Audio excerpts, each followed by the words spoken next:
CNN Chile y Bio Bio, la radio, presentan Tomás Mochati en CNN Chile.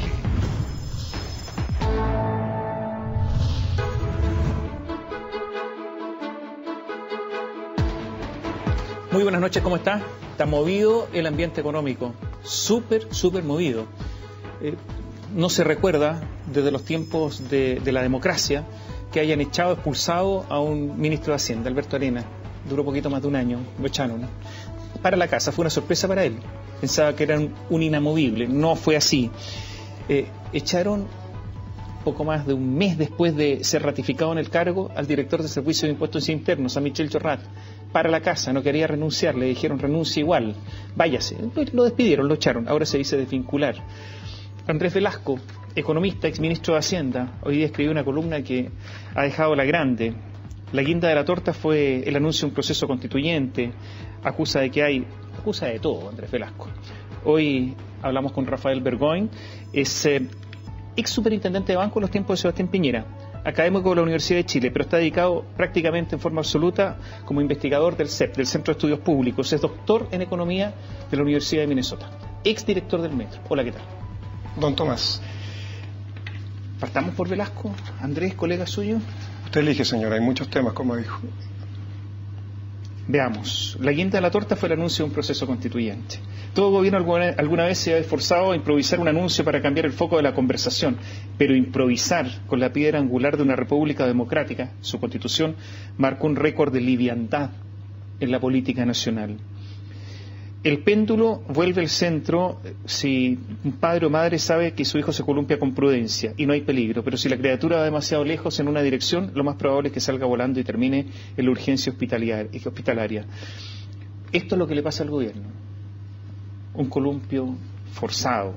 Habiendo usado por 2 años un reformismo hiperactivo que más se parecía al populismo, ahora de inicio de un retorno al centro instala 2 portentos en la cartera de Interior y de Hacienda. Pero a menos de 24 horas sus propias bancadas parlamentarias salen a enmendarle la plana y dicen que no aceptarán tal cosa. La nueva mayoría decidió que para triunfar primero y gobernar después era menester comprarse toda demanda de cuánto grupo de presión se cruzó en su camino.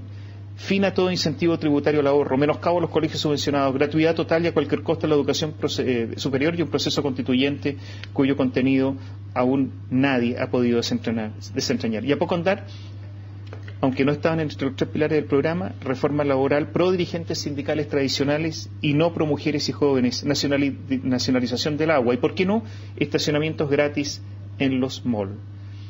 Para que el supuesto giro al centro sea algo más que una gambeta táctica, el gobierno debe comprometerse a reformar las reformas. Esta es una parte de la columna que hoy día ha provocado escozor. Algunos dicen volvió Velasco, otros dicen ya se sabe cuál es su domicilio, la derecha. ¿Leyó la columna? La leí 2 veces, para estar seguro que había leído lo que creía haber leído. ¿No se convencía que Velasco escribiera esto? El tono es inesperado, la agresividad, si tú quieres, claridad para plantearlo. ¿Y no será que nosotros los chilenos no estamos acostumbrados a hablar con claridad? Somos expertos en no saber decir no, por ejemplo, y que esto al final es la posición de él. De hecho, por cierto, dicha y de hecho muchas de las cosas que dice ahí son cosas que muchos piensan y muchos han dicho también en el pasado. ¿Y qué es lo que no le gusta de la carta, más allá de la forma, el fondo? Bueno, a ver, yo ¿O creo le gusta la carta? No, yo creo... ¿Qué carta la columna, no? Yo creo que esta columna de Velasco en el Mercurio hoy día contribuye al debate. Creo que cuando una persona tiene aspiraciones presidenciales, como ha tenido él y sigue teniendo, tiene la obligación, no solo el derecho, de plantear con claridad, algo que no siempre se hace en este país, su visión. Y creo que eso obliga a que aquellos que no están de acuerdo conversen con él. Pero usted... Dicho eso, sin embargo, a mí me parece que también, y aquí yo tengo el sesgo del economista, los economistas hablamos siempre de motivación, de incentivos. Es importante entender desde dónde está hablando Andrés Velasco. Está hablando, como tú muy bien dijiste, desde la posición de un candidato a la presidencia de la República. Y debería agregar, complementando lo que tú mencionaste, una frase más. Yo hace 1 año o 2 años atrás, me acuerdo de haber conversado con un par de personas, yo sostenía que en ese momento, Andrés Velasco era probablemente la única persona en Chile que no sabía que Andrés Velasco es de derecha. Me parece que en el contexto del debate actual, lo que ha hecho hoy día Andrés Velasco es aclarar ese debate. ¿Qué es lo que no le gusta de la columna? Siempre, y tratando ahora de ponerme los zapatos de Lo que pasa la es que autoridad, más allá de candidato habla de cosas bien concretas, ¿no es cierto? Sí. La reforma tributaria es tan compleja que es casi imposible llevarla a la práctica. Queda tiempo para optar por un solo sistema tributario. Dice cosas concretas. En materia de reforma laboral dice cosas concretas. ¿Le gusta o no le gusta lo que dice? A mí me parece que raya por la suma, la carta es una carta valiosa. Creo, sin embargo, y aquí siento que yo no estoy hablando desde una candidatura presidencial y por lo tanto hay partes de la carta que comparto y partes que no. Te puedo decir, por ejemplo, que me parece que hay una simplificación extrema en algunos casos. ¿En cuál? Creo que en el caso incluso de la reforma tributaria, con todos los desafíos que ésta representa, creo que su contenido va a implicar menos problemas que aquellos que estuvieron en contra de la reforma han planteado.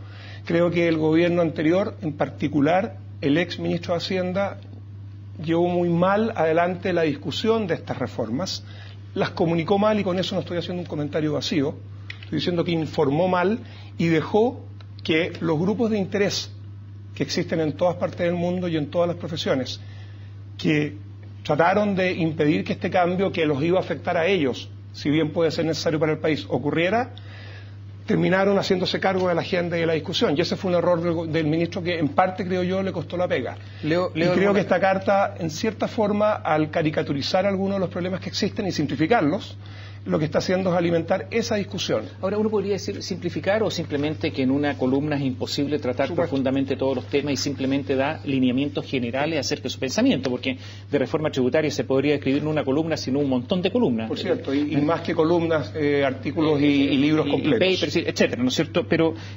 simplemente está indicando lo que piensa en términos generales. Entonces, por ejemplo, leo... decidió la nueva mayoría estar con los grupos de presión y que la reforma laboral es pro dirigentes sindicales tradicionales y no pro mujeres y jóvenes y jóvenes. ¿Le gusta esa frase? Sí. A ver, cerremos lo de la tributaria, solo una frase que es la primera parte.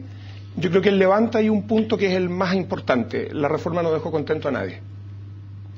Y con eso creo que queda claro que el responsable es el que diseñó y luego pretenderá implementar la reforma. A lo mejor ese es el buen equilibrio, ¿no? A veces no todos quedan contentos en una negociación. No digo que no todos quedaron descontentos, digo que nadie quedó contento. Y ese no es un buen equilibrio. Una reforma al final es lo que vamos a terminar enfrentando todos y para que pueda ser sostenida en el tiempo requiere ser validada por la sociedad, por los ciudadanos y eso no ocurrió con esta reforma. Reforma laboral pro dirigentes sindicales tradicionales y no pro mujeres y jóvenes. Ahí levanta también un punto relevante. Mal que mal, bueno, Andrés es economista y conoce muy bien cuáles son los desafíos que tiene el país en esta dimensión. Más aún cuando estos desafíos han sido repetidos hasta el cansancio por instituciones como la OECD. Hay dos grandes desafíos en esta materia, solo los menciono. La participación de mujeres y jóvenes en el mercado laboral ha avanzado harto en los últimos 15 años, pero sigue siendo menor incluso que el promedio de la región. El segundo desafío que tiene el mercado laboral, desde la visión de los economistas, consiste en balancear dos objetivos que son hasta cierto punto contradictorios o antagónicos. Pero ese es el desafío, justamente, balancearlo, que son empoderar más a los trabajadores para que sus objetivos se puedan resolver dentro de la empresa con suficiente poder de negociación, y eso es, por ejemplo, fortalecer la sindicalización. Eso es por un lado un objetivo que han defendido los trabajadores, creo yo, naturalmente, y que es muy importante, sobre todo cuando el país alcanza el nivel de desarrollo que tiene hoy día. Y el segundo desafío, que es el complicado y que han típicamente defendido los economistas, es la necesidad de tener un código laboral, que tiene ya muchas decenas de años, un entorno laboral institucional en el cual la normativa permita que, por ejemplo, las jornadas laborales, es decir, el número de horas semanales, las horas extraordinarias, etcétera, no tengan que ser las mismas, Tomás, en cada una de las empresas de Chile, en cada una de las semanas del año. Pero no, entonces, ¿le gusta la frase de Lazo? Por lo tanto, a mí me parece que él está levantando la necesidad de lo segundo, pero está omitiendo una parte importante de ese balance que tiene que asumir Chile hacia adelante, que es el que tiene que ver con fortalecer el poder de los trabajadores, no solo de los empleadores. ¿Qué tanto está dispuesto está de acuerdo con esta columna? ¿Sabes por qué? Sí. Disculpa. ¿Por qué es tan importante esto? No es una frase vacía, no es un interés que tiene que ver solamente con preferencias. Estoy pensando como economista, porque es importante que se balancee la adaptabilidad o flexibilidad, una palabra que sacaron de la mesa. Adaptabilidad hoy día decimos laboral con el empoderamiento de los trabajadores, porque en lo primero, la adaptabilidad va a generar que la economía tenga la capacidad de adaptarse y de ser más productiva. Eso va a generar utilidades. Y luego esas utilidades se reparten. Lo que tú quieres es que se repartan equitativamente, particularmente en un país que tiene mala distribución de ingresos. Y eso se logra con lo segundo. Eso le falta a esta ¿En cuánto está columna. de acuerdo con esta columna? ¿En cuánto? La mitad, parece. 45%. Toma una parte y la otra no. No, me parece que la columna levanta los sí. puntos, Tomás, pero creo que omite puntos que son justamente los que generan discusión hoy día en Chile. Echaron a Alberto Arenas. En ese sentido, Tomás, esta es una carta que probablemente Andrés Velasco pudo haber escrito el año 2005. Y yo creo que el país en estos 15 años ha puesto sobre la mesa temas que él no recoge. No porque los que pone son incorrectos, sino que porque omite temas importantes. Echaron a Alberto Arenas. Si usted hubiese sido presidente de la República, ¿lo habría echado? Sí. Está bien echado. Yo creo que el cambio de ministro era necesario. Y ahí déjame complementarlo con otra idea que creo que es relevante y me llama la atención que no esté en la discusión. Lo conversábamos antes de la entrevista. Yo creo que hay varias malas ideas que están rondando en Chile en el ámbito de la economía y la política pública hace ya algún rato. Y una de ellas es esta, que el ministro de Hacienda no puede ser reemplazado. Eso es algo que quizás tenía sentido en 1983, cuando el país estaba saliendo de la crisis de la deuda y todo dependía de tener dinero para poder pagar las cuentas a fin de mes. Perdóname, pero estamos en el año 2015, hay enormes desafíos y el ministro de Hacienda no es una persona inamovible, es uno más en el gabinete, relevante, no tengo ninguna duda, pero uno más. Y no solo no es un personaje que debe imponer la economía a la política, como ha ocurrido muchas veces en el pasado, tampoco, para ir más allá, es un personaje en el gabinete que debe imponer su visión a los otros ministros del área económica. Algo que en este país sigue ocurriendo. Este país, el día que fue capaz de cambiar un ministro de Hacienda, estoy usando a Alberto Arenas lamentablemente por la razón correcta, el día que pudo cambiar un ministro de Hacienda, este país yo creo que institucionalmente maduró. Michel Jorrat, lo echaron, le pegaron una... Lo acaban de ratificar y lo echaron en menos de poco más de un mes. El mismo día que en el diario oficial apareció su exactamente. ratificación. ¿Está bien echado o no? Hagamos una pausa, volvemos en un instante para que piense si está bien echado o no Michel Jorrat. El director del Servicio de Impuestos Internos, Michel Jorrat, lo echaron. Hace poco más de un mes la presidenta lo ratificó en el cargo, no tenía necesidad de hacerlo, ya estaba absolutamente denunciado, totalmente denunciado. No se saben nuevas cosas, mayores nuevas cosas, sí. Cosas que agravan el asunto, pero está bien echado, ¿no?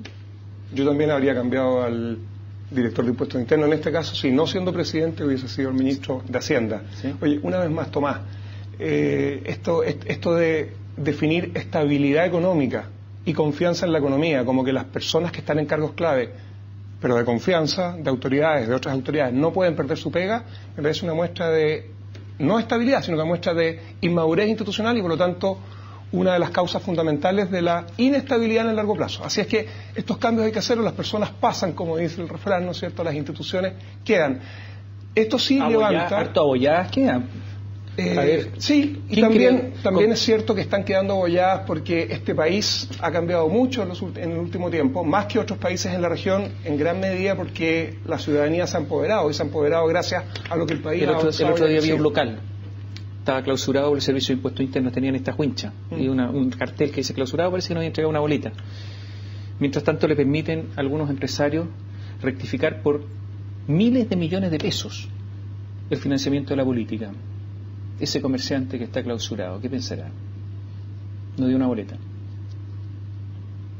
Yo lo que te puedo decir es que en este contexto surge otro de los desafíos importantes que tiene este país, y es que hay muchas de las instituciones relevantes para los ciudadanos en el día a día siguen dependiendo directamente del dedo del presidente de la República o de otra autoridad, y están por lo tanto sometidas brutalmente al ciclo político en cuanto a que no tienen la posibilidad de pensarse a largo plazo. Y el Servicio de Impuestos Internos es uno de ellos, que debería ser autónomo del gobierno de turno, con un mecanismo que bajo situaciones excepcionales permita hacer los cambios que haya que hacer, pero autónomo el gobierno. Eso no está en las proposiciones de la Comisión Pro Transparencia, la Comisión Engel. Se les olvidó. Hay una serie de instituciones, por ejemplo, la Dirección del Trabajo, entre otras, que yo creo que deberían seguir un modelo parecido al que han seguido en otras partes del mundo, instituciones como el Banco Central, que han logrado tener la posibilidad, piensa tú, que desde la política pública, después de la reforma constitucional del año 2005, bajamos a 4 años sin reelección. Es muy difícil en este país hoy hacer buena política pública en 4 años sin reelección, cuando tú sabes que las buenas políticas públicas muchas veces tienen beneficios en el largo plazo y en el corto plazo, incluso tienen costos para la sociedad. Por lo tanto, están totalmente sujetas a los intereses del vaivén político. Hablemos de Eric Parrado, el actual superintendente de banco. En un caso particular, ya que estamos hablando de instituciones, pocos días después de destaparse el asunto Cabal, él corrió a decir que el préstamo estaba bien otorgado. El préstamo que le había dado Andrónico Luxi personalmente, porque el asunto se trató en una reunión donde él participó, a la empresa Cabal. Después hubo una especie de voltereta que iba a haber una investigación, pero lo dijo. ¿Qué le pareció? Dos cosas. Lo primero, de contexto, aunque esto sea contraintuitivo, la Superintendencia de Bancos no participa en la aprobación o rechazo de las decisiones de crédito de los bancos. Pero usted lo escuchó, decir que estaba bien otorgado. Lo que hace la Superintendencia de Bancos es que ex post, o sea, una vez que estas cosas han ocurrido, ingresa a estas instituciones y evalúa de manera general, porque no puede mirar los millones de transacciones que cada una de ellas realiza en un año. Pero miro esta, ¿qué ha pasado? Rápidamente. En el contexto político que se generó, consideró probablemente, yo no he conversado con él y no tengo por lo tanto mayores antecedentes, que era prudente emitir una opinión. ¿Usted lo habría hecho? Me parece injusto de verdad opinar con respecto a lo que él hizo en ese momento porque no tengo más antecedentes. Sí creo que es importante, insisto, que estas instituciones que tienen, si bien son parte del aparato político y del gobierno de turno, que tienen un rol eminentemente técnico, se mantengan razonablemente aisladas del calor diario de la discusión política. ¿Usted fiscalizó los bancos? Era parte de mi rayado, de mi pega. ¿Nunca supo que había bancos, por ejemplo, que financiaran la política? Los bancos, a ver, aquí hay distintas normativas. Me refiero al financiamiento irregular de la política, no al otro financiamiento. Al financiamiento irregular, por supuesto que no. ¿Nunca sospechó? No fue algo en lo que nosotros hayamos puesto el foco en aquel momento. No teníamos ningún antecedente entregado por ningún actor importante, ni tampoco ningún ciudadano en la sociedad chilena que nos haya entregado antecedentes de esa elección. Nunca hubo un aroma de... No fue parte de la discusión que a mí me tocó tener durante los 2 años en los que yo participé. No. ¿Se sorprende con todo lo que ha pasado? Tantas empresas financiando... A ver, el poder corruptor del gran empresariado chileno, a eso me refiero. Me sorprende la distancia que hay entre lo que se pretendió hacer con la reforma al financiamiento de la política a comienzos de la década pasada y lo que hoy día nos enteramos estaba ocurriendo de manera, hasta donde entiendo, bastante generalizada y a vista y paciencia de muchas personas importantes en este país. Sí, me sorprende esa brecha que se generó entre lo que se pretendió hacer y lo que terminó ocurriendo y dejamos que siguiera ocurriendo hasta ahora. Aquí hay delitos comprometidos. Algunos dicen que no tenían idea, millones y millones de dólares y no tenían idea.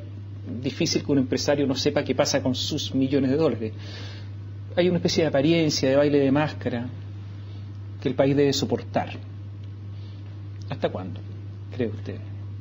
Yo tengo una opinión algo más positiva y optimista con respecto al futuro que la que tú planteas. Esta discusión está ocurriendo, primero porque se supieron estas cosas y segundo porque la ciudadanía hoy día está suficientemente empoderada y los periodistas lo están como para que exijamos e impidamos que se lleguen a acuerdos bajo la alfombra. Pero se supieron por casualidad.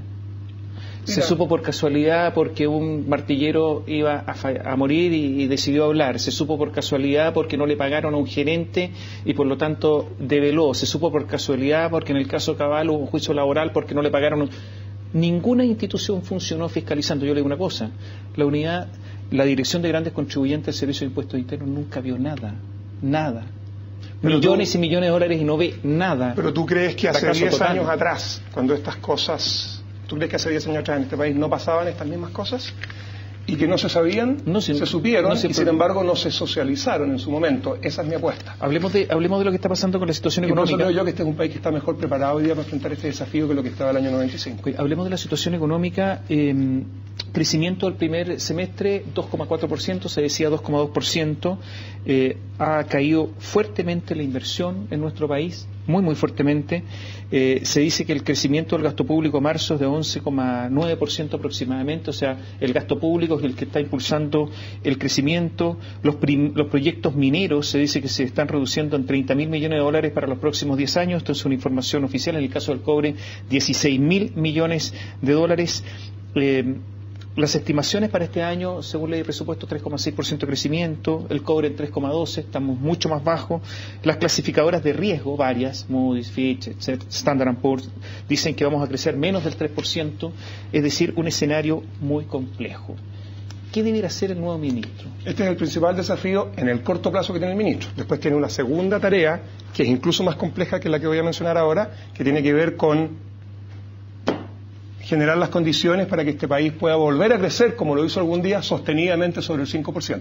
Pero estamos en la primera etapa, que es la de corto ¿Cuál es el plazo. crecimiento potencial actual, a su juicio? Mi estimación es 3,5%. 3,5%. Entendiendo por crecimiento potencial, para la gente que no es técnica en la materia, aquel crecimiento que puede mantener sostenidamente un país sin generar presiones inflacionarias, Sin desequilibrio. sin desequilibrios cíclicos de corto plazo. Ahora, un país con el nivel de ingreso que tiene Chile, de acuerdo a la literatura económica, debería tener un crecimiento potencial del orden de 4,5%, un punto más. Y los países más exitosos, estamos mirando los primeros del curso, han sido capaces de mantener, con niveles de ingreso como el chileno, crecimientos sostenidamente superiores al 5,5%. Por lo tanto, estamos un punto por debajo de donde deberíamos y 2 puntos por debajo de donde estuvieron los que lo hicieron muy bien en el pasado. Este es el principal desafío que tiene en el corto plazo. ¿Por qué ha insisto, caído tanto la el inversión en Chile? Y la razón por la cual Chile el año pasado creció 1,9%, la menor tasa de crecimiento en 40 años si tú sacas las 3 crisis internacionales. Por lo tanto, es primera vez que Chile crece menos que 2 en un año sin crisis internacional. La fundamental razón por la que Chile dejó de crecer el año pasado, como tú muy bien señalaste recién, es porque la inversión se destrozó, cayó 6%. Eso, pese a que el gasto público se expandió con fuerza, llevó a que Chile creciera como no lo había hecho en 4 décadas. La inversión, lo han dicho todos hasta el cansancio, no quiero aburrir a la gente que nos está escuchando, fundamentalmente por ser una variable que depende del largo plazo, depende de las proyecciones que los distintos actores económicos tengan de ese largo plazo, es decir, depende de las expectativas. Y por lo tanto, en un contexto en el que el resto del mundo no cambió dramáticamente durante el año 2014, no cambió dramáticamente, los números lo muestran, y en el que lo que se destrozó en Chile fue la inversión, la implicancia es obvia. Aquí lo que hubo fue un problema de confianza. No estoy diciendo nada nuevo, pero los números son los autores de lo eso? ratifican. Son las grandes empresas y también las miles y miles de ¿Quiénes son los medianas autores empresas. de la destrucción de la confianza? Bueno, todos aquellos que no contribuyeron ¿Quiénes a son? que la información que existía fuera suficientemente clara y a que se perdiera la ¿quiénes son? confianza. Yo creo que fundamentalmente las autoridades económicas que eran responsables de, en un contexto de implementación de reformas muy importantes, muy profundas y también muy complejas, tienen la obligación no solo de establecer el diagnóstico, plantear los desafíos y jugarse por reformas importantes que el país necesita para el 2040, pero también tienen la obligación de transmitir e implementar esas reformas de manera adecuada, algo que claramente el ministro de Hacienda anterior no logró nunca. Aquí déjame hacerte un comentario breve más, en línea con lo que mencionaba hace un rato. Otra de estas malas ideas que anda dando vuelta, creo yo, hace un rato atrás ya en la economía chilena. Esto de que las reformas, esto de que los cambios tienen que ser analizados y evaluados y aprobados en función de si van a afectar o no al crecimiento de corto plazo. Esa es una pésima idea. Una reforma de la magnitud de la tributaria, la laboral, entre otras, es una reforma que se está haciendo no para este año ni para el próximo. Y si esa reforma genera cambios, cosa que toda reforma profunda va a hacer, así es. Y si genera cambios y algunos se asustan, se asustarán. Y si eso significa tener menos crecimiento un año, habrá que tenerlo. Lo importante es que esas reformas terminen siendo buenas en el largo plazo para el país. Y es la autoridad económica la primera responsable de plantear ese discurso con claridad y generar los diálogos necesarios para que eso se entienda en todos los actores de la sociedad. Porque los grupos que terminan siendo perjudicados hoy con estas reformas van a hacer todo lo posible por interrumpirlas. Se nos fue el tiempo. La última pregunta, ¿tiene confianza en el nuevo ministro? Tengo toda la confianza del mundo, lo conozco, este es un país pequeño, es un muy destacado profesional que fundamentalmente, más allá de sus buenas notas en la universidad, algunos que han repetido, fuimos contemporáneos, es una persona que ha tenido una experiencia muy diversa en la que complementa la mirada del mundo privado, la mirada estatal chilena y la mirada de los organismos internacionales. Y eso creo yo que va a contribuir enormemente a que se vuelvan a construir el diálogo en Chile para que podamos empezar nuevamente a crecer sobre el 5%. Gracias, Rafael. Y a ustedes, muchas gracias. Gracias por seguirnos.